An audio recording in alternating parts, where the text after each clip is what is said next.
రాయకల్ అభివృద్ధిపై MLC Jeevan Reddy, MLA Sanjay కుమార్లు వివక్ష చూపుతున్నారని BRS కౌన్సిలర్లు అన్నారు. రాయకల్ పట్టణంలోని ప్రెస్ క్లబ్ లో ఆదివారం మున్సిపల్ బీఆర్ఎస్ కౌన్సిలర్లు పాత్రికేయుల సమావేశంలో మాట్లాడుతూ ఎమ్మెల్యే, ఎమ్మెల్సీలు రాయకల్ డబుల్ బెడ్రూమ్లతో పాటు పట్టణ టీయూఎఫ్ఎస్ ఐడీసీ నిధుల గురించి ఎలాంటి ఆలోచన చేయకపోవటం చాలా బాధాకరమని, ఎమ్మెల్యే, ఎమ్మెల్సీలు కేవలం జగిత్యాల పట్టణ అభివృద్ధి, జగిత్యాల డబుల్ బెడ్రూమ్ల గురించి మాట్లాడుతున్నారని, 8 నెలల కాంగ్రెస్ పాలనలోని రాయకల్ పట్టణానికి ఎలాంటి నిధులు కేటాయించలేదని, ప్రస్తుతం మున్సిపల్ సిబ్బందికి జీతాలు చెల్లించే పరిస్థితి కూడా లేదని, రాయకల్ మండల పట్టణ ప్రజలు ఏం పాపం చేశారని వివక్ష చూపుతున్నారని అన్నారు. 2027లో డీలిమిటేషన్ లోని రాయకల్ మండలం జగిత్యాల నియోజకవర్గంలో ఉండదనే ఊహాగానాలతో మండలంపై ఉద్దేశపూర్వకంగా చిన్న చూపు చూస్తున్నట్లు అనిపిస్తుందని, ఇప్పటికైనా రాయకల్ డబుల్ బెడ్రూమ్లతో పాటు టీయూఎఫ్ఎస్ ఐడీసీ నిధుల పనులు వెంటనే ప్రారంభమయ్యేలా చూసి పట్టణ అభివృద్ధిలో పాలు పంచుకోవాలని కోరారు. ఈ సమావేశంలో కౌన్సిలర్లు మేకల కాంతారావు, త్వరగా శ్రీధర్ రెడ్డి, మారంపల్లి సాయికుమారు, వల్లకొండ మహేష్ గౌడ్, నాయకులు ఎలిగేటి అనిల్, శ్రీరాముల సత్యనారాయణ, పెండల గణేష్ తదితరులు పాల్గొన్నారు. ఈ గవర్నమెంట్ వచ్చిన నుండి ప్రధాన సమస్యలు అట్లే ఉన్నాయి.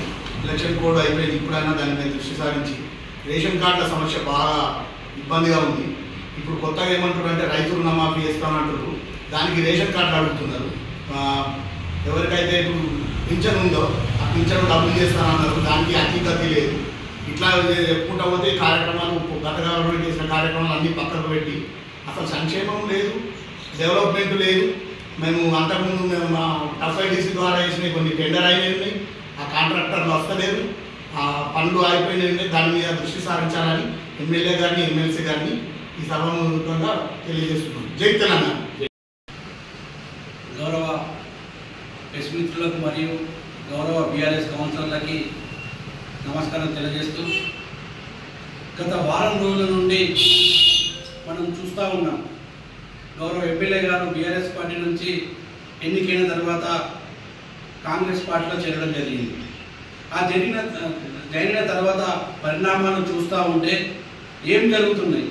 రాయకల్ డబల్ బెడ్రూమ్ల గురించి కనీసం గౌరవ ఎమ్మెల్యే గారు కానీ, గౌరవ ఎమ్మెల్సీ గారు కానీ పట్టించుకోవట్లేదు.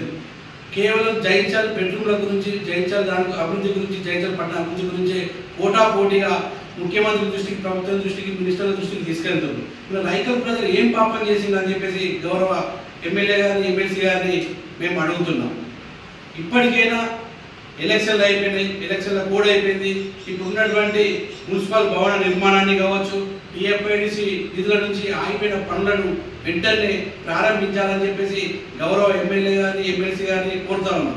అలాగే రాయకల్ పట్టణంలో ఇలాంటి అభివృద్ధి గురించి కూడా ప్రభుత్వం దృష్టికి తీసుకోకపోవడం చాలా బాధాకరం. ఎందుకంటే 2027లో డీలిమిటేషన్లో మన రాయకల్ మండల్ జైత్యాల కాన్స్టిట్యూన్సీలో ఉండదనే ఒక భావనతోని రాయకల్ అభివృద్ధిని కుంటుపడే విధంగా చూస్తున్నటువంటి నాయకులకు హెచ్చరిస్తున్నాం. ఎట్టి పరిస్థితుల్లో వెంటనే ఈ యొక్క డబల్ బెడ్రూమ్, రాయకల్లో డబల్ బెడ్రూమ్ కావచ్చు, టీఎఫ్ఐడిసి నిధుల నుంచి గత ప్రభుత్వం సాగు చేసిన పనులను వెంటనే ప్రారంభించాలి. రేపు ఏళ్ళ బీఆర్ఎస్ ఆధ్వర్యంలో పెద్ద ఎత్తున ఆందోళన కార్యక్రమం చేపడతాం.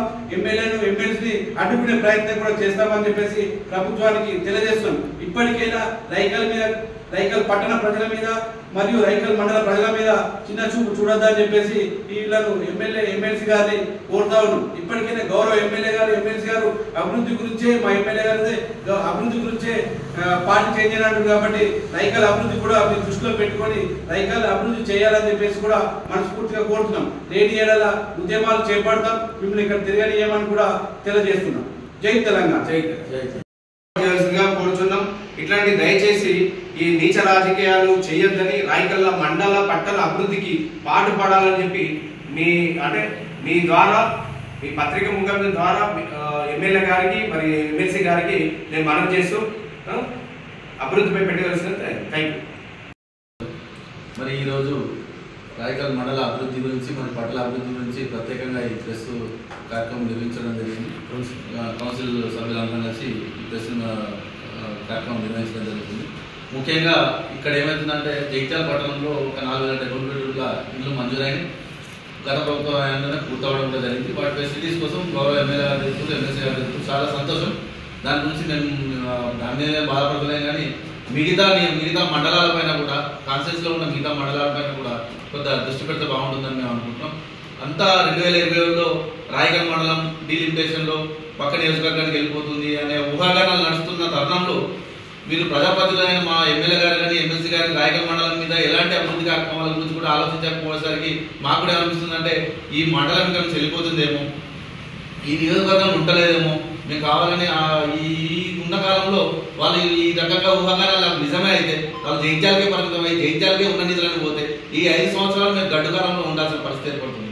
ఈ ఆర్థికంగా ఎలాంటి నిధులు రాక ఎటువంటి అభివృద్ధి జరగక మా మండలం మాత్రం మండలం పట్టణం పూర్తి స్థాయిలో వెనుకబాటు వెళ్ళిపోతుందని చెప్పి మేము తెలియజేసుకుంటున్నాం. మా గత ప్రభుత్వంలో చూసినట్టయితే చిన్న చిన్న గ్రామాలైనటువంటి ఖైరుగూడెం కావచ్చు, శ్రీరామ్ నగర్ కావచ్చు, అటువంటి చిన్న చిన్న గ్రామాలకు కూడా మిషన్ భగీరథ పైప్ లైన్ వేసి మిషన్ భగీరథ ట్యాంకులు నిర్మించడం. అటువంటి చిన్న గ్రామాలు కూడా ఓట్లను చూడకుండా మేము అటువంటి ప్రతి నిధులను కేటాయించిన అన్ని వేల కోట్ల నిధులను అలా పెట్టడం జరిగింది. ఇక్కడ రాయగల్ మున్సిపాలిటీ అనేది చిన్నది, ఇందులో జనం తక్కువ ఉంటారు. జైత్యాల మున్సిపాలిటీలో అత్యధిక జనం ఉంటారు, ఇక్కడే అధికంగా ఓటర్లు ఉంటారు అనే తప్పు ధోరణితో ఇప్పుడున్న ప్రభుత్వం కానీ ఇక్కడ ఉన్న ఎమ్మెల్సీ ఎమ్మెల్యే గారు అదే ధోరణిలో వెళ్తున్నట్టు మాకు అనిపిస్తుంది. దయచేసి ఇప్పటికైనా మీరు ఆలోచించండి. ఇక్కడ ప్రజలు మీకు ఓట్లేస్తేనే మీరు ఖచ్చితంగా గెలిచారు కాబట్టి మీరు ఎమ్మెల్సీ గారు గౌరవ ఎమ్మెల్యే గారు ఇద్దరు ఖచ్చితంగా రాయగల్ పట్టణ మరియు మండల అభివృద్ధి పైన దృష్టి సారిస్తారని కోరుకుంటూ